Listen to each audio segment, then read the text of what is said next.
حضور کے محبوب ترین لوگوں میں سے ایک ہستی ہے دنیا جن کو سلمان فارسی کے نام سے پہچانتی ہے، جانتی ہے۔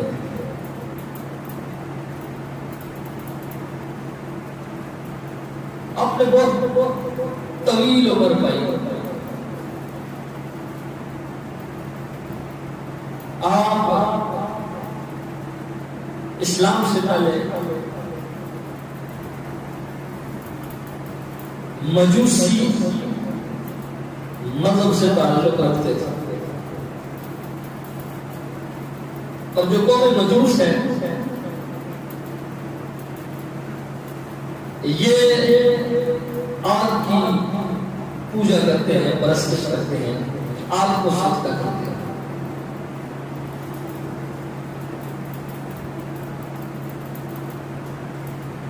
حضرت سلمان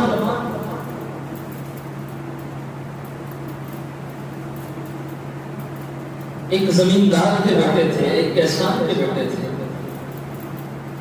یہ نہیں کہ وہ غریب تھے، لیکن سب کچھ چھوڑ چھڑا کے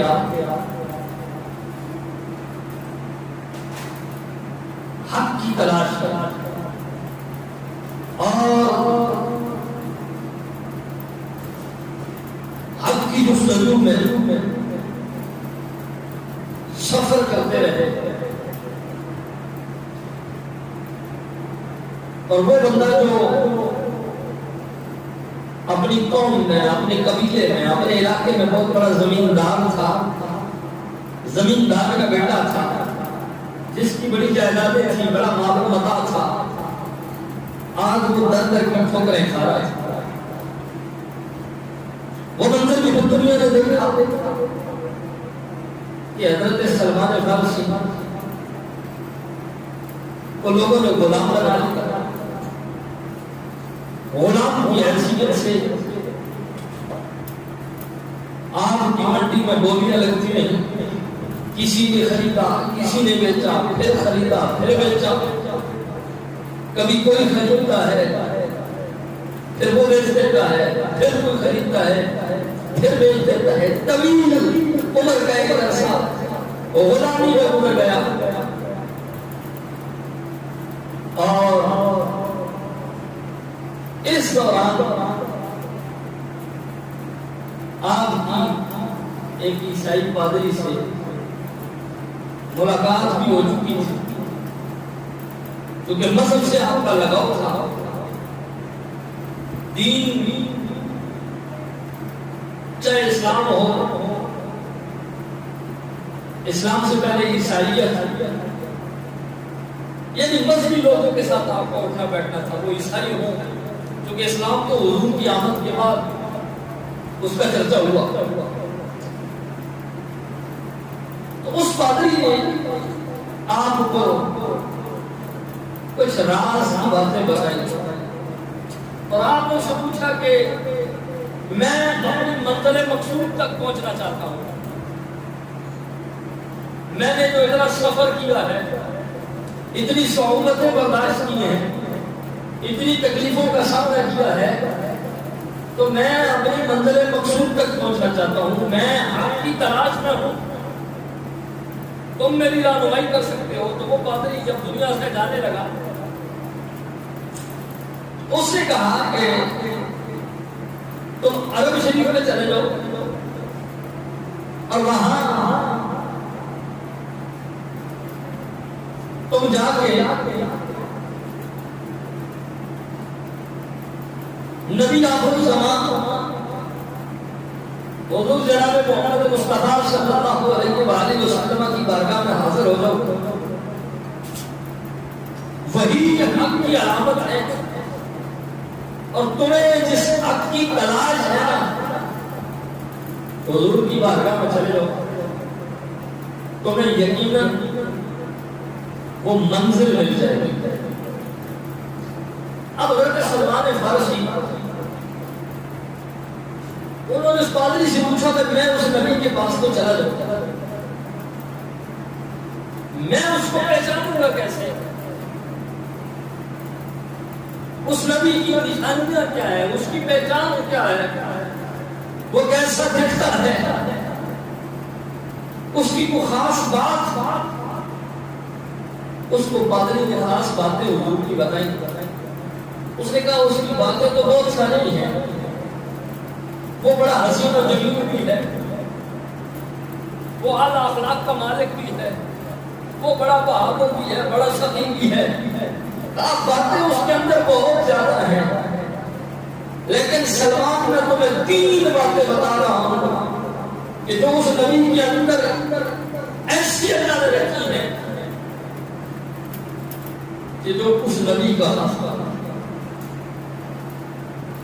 حضرت سلمان نے کہا بتاؤ. اس نے کہا وہ اللہ کا آخری نبی ہے، کتابوں کے اندر اس کا ذکر بھی موجود ہے، لیکن اس نبی کی جو مین 3 نشانیاں میں تمہیں بتا رہا ہوں جس سے تم اس کی پہچان کر لو گے. پہلی نشانی یہ ہے کہ وہ صدقہ نہیں کھاتا. تم اس نبی کی بارگاہ میں صدقہ پیش کرو گے تو وہ صدقہ لینے سے انکار کر دے گا، وہ صدقہ نہیں کھائے گا. حضرت سلمان نے کہا دوسری نشانی، اور دوسری اس نبی کی نشانی یہ ہے کہ اگر تم اس کی خدمت میں تحفہ پیش کرو گے تو وہ تمہارے تحفے کو قبول کرے گا. صدقے سے انکار کر دے گا، صدقہ لینے سے انکار کرے گا. اور اگر اس نبی کی بارگاہ میں تم ہدیہ پیش کرو گے تو وہ تمہارا ہدیہ وصول کر لے گا، ہدیہ لینے سے انکار نہیں کرے گا، تحفہ لینے سے انکار نہیں کرے گا. آپ ہو گئی تیسری. اور تیسری جو سب سے بڑی نشانی ہے وہ یہ کہ اس نبی کی پشت پر دونوں شعبوں کے درمیان مہر نبوت ہے. اور یہ اس نبی کی تیسری نشانی ہے جس کی پشت پر مہر نبوت ہو، وہی نبی آخر الزمان جناب محمد مصطفیٰ صلی اللہ علیہ وآلہ وسلم کی ذات. آگے اب حضور کو ڈھونڈے کیسے؟ سلمان آ تو گیا ہے لیکن حضور کو ڈھونڈے کیسے؟ اس پادری نے جو نشانیاں بتائی تھی وہ بتا دی. اب سلمان کو کسی نے بتایا. سلمان نے لوگوں سے پوچھا کہ بھائی کوئی اس طرح کا بندہ ہے، اس کے اندر ایسی نشانیاں ہو، ایسا بندہ ہو، ایسا دکھنے میں ہو، اتنا سخی ہو، اتنا خوبصورت ہو، ایسی شکل و شباہت ہو، اس طرح کے معاملات ہو. لوگوں نے بتایا بھائی جس کے بارے میں پوچھ رہا ہے اسے تو ہم جادوگر سمجھتے ہیں، ہم تو اس کو جادوگر سمجھتے ہیں، نام اس کا محمد ہے. آپ نے فرمایا میں ان سے ملنا چاہتا ہوں. حضور کی بارگاہ میں ملے. دل سلمان نے اسی دن دے دیا تھا جب حضور کو دیکھا.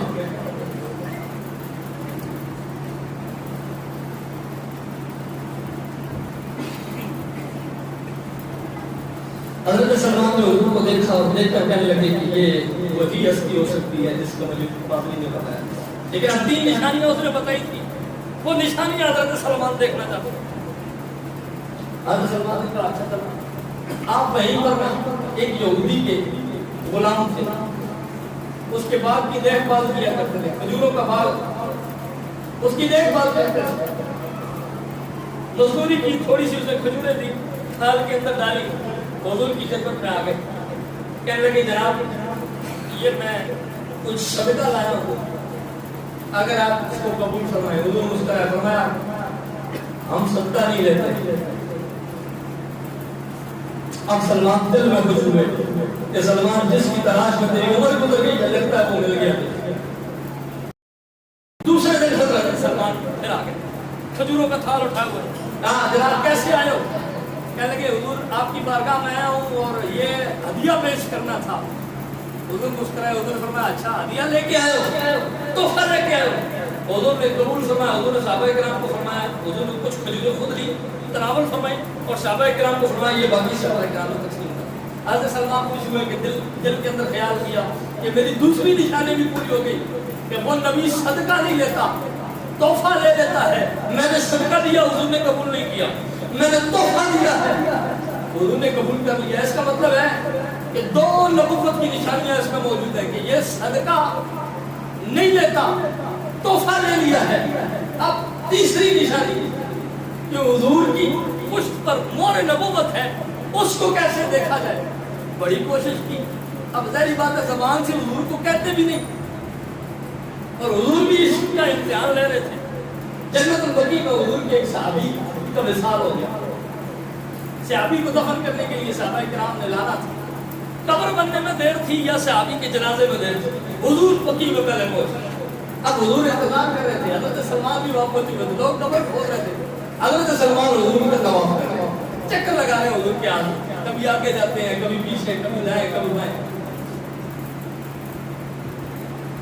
کسی نے کہا تھا کہ نکلے تو خبر ہوتی ہے، میرے آقا کے غلاموں پہ نظر ہوتی ہے، نبیوں کو بے خبر ہو تو وہ نبی کیسا؟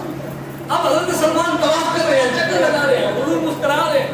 تھوڑی دیر کے بعد حضور نے فرمایا سلمان کیا بات ہے، کیوں بیٹھتے کیوں نہیں ہو، چکر کیوں لگا رہے ہو، کلمہ تو پڑھ لیا، ابھی کلمہ نہیں پڑھا کیونکہ نشانیاں دیکھنا چاہتے ہیں۔ فرمایا سلمان کیوں چکر کیوں لگا رہے ہو، بیٹھتے کیوں نہیں ہو، کیا مسئلہ ہے، کسی چیز نے تمہیں پریشان کر رکھا ہے؟ کہا نہیں یار تمہیں کچھ نہیں۔ سلمان بتاؤ، کچھ نہیں۔ حضور نے فرمایا کچھ ہے، کچھ کیوں نہیں؟ فرمایا یا رسول اللہ کچھ نہیں۔ فرمایا سلمان مہر نبوت دیکھنے کے لیے آیا اور کہتا ہے کچھ نہیں۔ حضور نے کچھ سے کپڑا اٹھایا، فرمایا جسے دیکھنے کے لیے آیا ہے 2 نشانیاں دیکھ چکا ہے، اگر تیسری دیکھنا چاہتا ہے تو 2 تیرے بس میں تھی، تو نے دیکھ لی، تیسری دکھانا میرے بس میں ہے، میں دکھا دیتا ہوں۔ حضور نے کچھ سے کپڑا اٹھایا، آپ نے مہر نبوت کو دیکھا، جو مہر نبوت کو دیکھا چوما، یا رسول اللہ اب اس کے بعد سلمان کو کسی اور چیز کے دیکھنے کی ضرورت نہیں ہے، اب کلمہ پڑھائے میں مسلمان، کلمہ پڑھ کے مسلمان ہو گیا۔ کہنے لگے یا رسول اللہ مسلمان ہو گیا، اب آپ کی غلامی میں آ گیا ہوں، تو میں یہ چاہتا ہوں کہ اب صرف ایک ہی در کی غلامی ہو، کسی اور کا غلام نہ رہا۔ یا رسول اللہ میں یہودی کو غلام ہوں، اس سے مکالمت کرنا چاہتا ہوں، اور مکالمت یہ ہوتی ہے کہ کوئی سودا طے ہو جائے اور وہ غلام اپنے مالک سے بات طے کر لے کہ جناب میں آپ کو اتنی پیسے دوں گا، اتنا سونا دوں گا، اتنا چاندی دوں گا، اتنی چاندی اتنا سونا اگر میں نے آپ کو دے دیا تو میں آزاد۔ وہ مالک اس کو لکھ کے دے دیتا ہے کہ ٹھیک ہے اگر تو اتنا دے دے تو تو آزاد۔ تو نے فرمایا مقابلہ کر لو، پھر جو ہے وہ دیکھیں گے تمہیں آزاد کروا دیں گے۔ کیسا آقا ہے حضور کریم نبی صلی اللہ علیہ وسلم، غلاموں کی کیا تربیت ہے۔ حضرت سلمان کے یہودی کو کہنے کہ میں آزاد ہونا چاہتا ہوں، میرے ساتھ مکاتبت کرو گے؟ اب یہودی کو پتہ تو چل گیا کہ یہ کلمہ پڑھ چکا مسلمان ہو چکا ہے، اب اس نے کہا بھائی اس کو آسانی سے تو چھوڑنا نہیں، آسانی سے سلمان کو نہیں چھوڑنا۔ وہ کہنے لگا ٹھیک ہے چھوڑ دیں گے، شرط یہ ہے کہ 300 کھجور کا درخت لگاؤ، 300 کھجور کا درخت لگاؤ، گٹھلیاں لگاؤ، وہ گٹھلیاں زمین سے اگے، درخت بنے، وہ پھل دینا شروع ہو جائیں، جس دن انہوں نے پہلا پھل دے دیا سلمان کو بتا۔ آپ نے کہا بس یہی بات ہے؟ کہنے لگا نہیں یہاں پر بات ختم نہیں، اس کے ساتھ ساتھ مجھے 40 اوقیہ سونا بھی چاہیے، یعنی تیری قیمت 40 اوقیہ سونا بھی ہوگی۔ آپ بڑے پریشان ہوئے، آپ نے کہا لگتا ہے میرے ساتھ میری بات نہیں بنے گی، پریشانی کی عالم میں حضور کی بارگاہ میں چلے گئے۔ حضور نے فرمایا سلمان پریشان کیوں ہے؟ کہا یا رسول اللہ پریشان تو ہونا ہے، وہ یہودی نہ چھوڑنے والی بات کر رہا ہے۔ فرمایا کتنی قیمت مانگی ہے؟ کہنے لگے یا رسول اللہ 300 کھجور کے درخت، چلو سونے کا تو ہو سکتا ہے وہاں آگے پیچھے فنڈ اکٹھا کر کے ہو جائے، لیکن یہ 300 درخت لگائے گا کون، اگائے گا کون، بڑے کون کرے گا، یہ پھل دیں گے، اس سے تو بندے کی نسلیں ختم ہو جاتی ہیں، میری زندگی پتہ نہیں کتنی ہے، تو یہ تو بڑے ہوں گے پھل دیں گے، پتہ نہیں کون رہتا ہے کون نہیں رہے گا، یہ تو نہ چھوڑنے والی بات ہوئی۔ حضور نے مسکرا کر فرمایا حضور سلمان جاؤ، حضور نے فرمایا سلمان جاؤ اس سے کہہ دو کہ کل ہم کھجوریں لگائیں گے، کھجوروں والا معاملہ ٹھیک ہو گیا، باقی رہی سونے کی بات تو سونا بھی ہم دیں گے، یہ بات طے کر لے کہ یہ سونا اور کھجور کے اتنے درخت ہم تمہیں دیں گے، تم ہمیں آزاد کر دو، بات ہو گئی۔ حضور کریم نبی صلی اللہ علیہ وسلم دوسرے دن گئے، اب حضور نے گٹھلیاں لگانے لگے، 1 2 3 4 5 6 7 299 گٹھلیاں آمنہ کے لال نے خود لگائی۔ حضرت کو کہنے لگے میں لگا لوں لگ گئی۔ دوسرے دن دیکھا تو گٹھلیاں ہو گئی، دن گزرتے گئے، 1 سال کے اندر گٹلیوں نے پھل دے دی، کھجوریں بن گئی، تناور درخت بن گئے۔ کوئی تاریخ کی کتاب، کوئی مورخ، کوئی ماہر زراعت یہ ثابت نہیں کر سکتا، زراعت ثابت نہیں کر سکتا کہ 1 سال کے اندر کھجور لگے بھی، اگے بھی، پکے بھی، تیار بھی ہو جائے اور پھل بھی دینا شروع کر دے۔ 1 سال کے اندر کھجوروں نے پھل دینا شروع کر دیا۔ اب وہ جو حضرت عمر والی تھی وہ 2 دن 3 دن دیکھا، وہ تو ابھی اگی بھی نہیں ہے۔ حضور مسکرائے، عمر جن پہ لگائی تھی ابھی تو اگی بھی نہیں ہے، تو سلمان کو 1 سال بعد آزاد بھی کروانا ہے، تو یہ اگر رہی تو پھر تو معاملہ خراب ہو جائے گا۔ اس کو بھی حضور نے اکھاڑا اور خود لگا دیا۔ اب وہ 1 سال کے بعد کھجوریں تیار ہو گئی، پھل دینا شروع کر دیا۔ حضرت سلمان اس کو کہنے لگے بھائی ہماری شرط پوری ہو گئی، کھجوروں نے پھل دینا شروع کر دیا، اب تمہیں آزاد کر دو، ہمیں آزاد کر دو۔ وہ کہنے لگا میری ایک اور شرط بھی کہ 40 روپیہ سونا بھی دو۔ حضور کی بارگاہ میں سونا آیا، تھوڑا سا سونا، 40 روپیہ بڑا سونا، تھوڑا سا سونا، تو وہ تھوڑا سا سونا نا حضور نے حضرت سلمان کو دیا، جاؤ اس یہودی کو دو، کہہ لو یہ سونا بھی ہو گیا۔ حضرت سلمان نے ہاتھ اٹھا کے لگے، یا رسول اللہ یہ سونا، اس نے 40 روپیہ مانگا۔ حضور نے فرمایا جاؤ سلمان جا کے دو تو صحیح، اس کو کہے تولے تو صحیح، دینے والا کون ہے یہ دیکھو، یہ نہ دیکھو کہ سونا کتنا ہے، سلمان لے جاؤ۔ حضرت سلمان نے دیا، اس نے ترازو رکھا، 2,40,000 روپیہ سونے۔ یہ کوئی تھوڑا سونا نہیں ہے، اگر موجودہ کرنسی کا حساب لگا جائے ہو سکتا ہے کم و بیشی ہو بھی سکتی ہے، لیکن لگ بھگ 5 کروڑ روپے کا سونا بنتا ہے۔ 40 روپیہ سونا کی قیمت تقریباً 5 کروڑ روپے بنتی ہے، یعنی اس نے 5 کروڑ روپیہ اس دور کے اندر الگ مانگا، 300 کھجوروں کا باغ تیار الگ مانگا۔ حضرت سلمان نے فرمایا یہ، اس نے کہا اچھا کرو آپ کو آزاد ہو، لیکن مجھے